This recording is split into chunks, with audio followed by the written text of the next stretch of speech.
धर्म सिंह এর। তিনি ছেলেটাকে হাতের ইশারায় ডেকে জিজ্ঞেস করলেন, "এই ছোড়া, নাম क्या है रे तेरा?" উত্তরে সেই ছিপছিপে তরুণ বলল, "জসবন্ত সিং রাওয়াত ওস্তাদ।"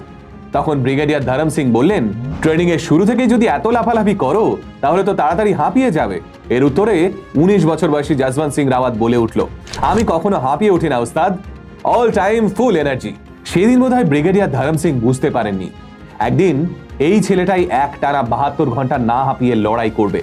শত্রুপক্ষ হাঁপিয়ে গেলেও ছেলেটা একটা ছাউনি থেকে আরেকটা ছাউনিতে দৌড়ে বেড়াবে রক্তাক্ত পাঁজর নিয়ে।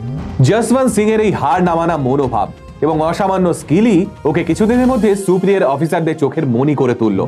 গোটা ব্যাটালিয়নে সার্ভাইভাল স্কিলস থেকে শুরু করে গেরিলা আক্রমণ সবকিছুতেই বাকিদের ছাপিয়ে গেলেন জসবন্ত সিং রাওয়াত। সবকিছুই ঠিকঠাক চলছিল জসবন্ত সিং এর জীবনে, কিন্তু আচমকাই সম্পর্ক খারাপ হতে শুরু করলো ভারত এবং চীনের মধ্যে। আর সেই ঘটনার আঁচ ক্রমশ ছড়াতে শুরু করলো বর্ডার এলাকায়। আর তারপরেই এলো সেই দিন, যে দিনটার জন্য আজও চাইনিজ আর্মির কাছে বিভৎসতার আর এক নাম জসবন্ত সিং রাওয়াত হয়ে থেকে গেছে। ঠিক কি ঘটেছিল সেদিন সেটা জানতে আমাদের ঢুকে পড়তে হবে ভিডিওর পরবর্তী অধ্যায়।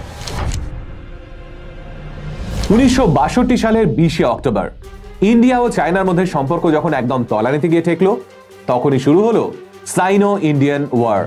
বিভিন্ন নথি অনুযায়ী টানা 1 মাস 1 দিন অর্থাৎ 21শে নভেম্বর 1962 অবধি চলেছিল এই সাইনো ইন্ডিয়ান ওয়ার।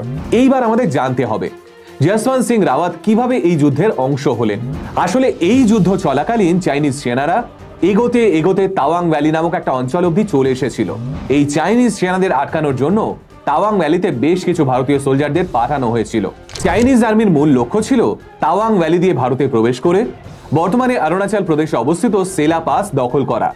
এই সেলা পাস এবং তাওয়াং ভ্যালির ঠিক মাঝখানে অবস্থিত জায়গাটার নাম নৌরানাং। এই নৌরানাংয়েই পোস্টিং হয়েছিল রাইফেলম্যান জসবন্ত সিং রাওয়াতের।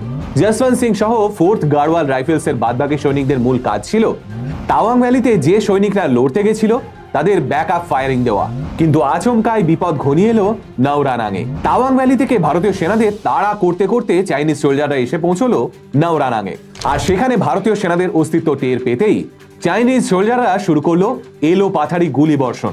এক্ষেত্রে জানিয়ে রাখি, চাইনিজ আর্মির কাছে সেই সময় ছিল অত্যাধুনিক মেশিন গান, যা বর্তমানে সারা পৃথিবীতে MMG নামে বিখ্যাত। এই MMGর এলো পাথারি গুলি বর্ষণ শুরু হতেই জসবন্ত সিং বুঝতে পারলেন যেভাবেই হোক এই বন্দুকধারীকে পরাস্ত করতে হবে, নয়তো ভারতীয় শিবিরে আহত এবং নিহত সৈনিকের সংখ্যা আরো বেড়ে যাবে।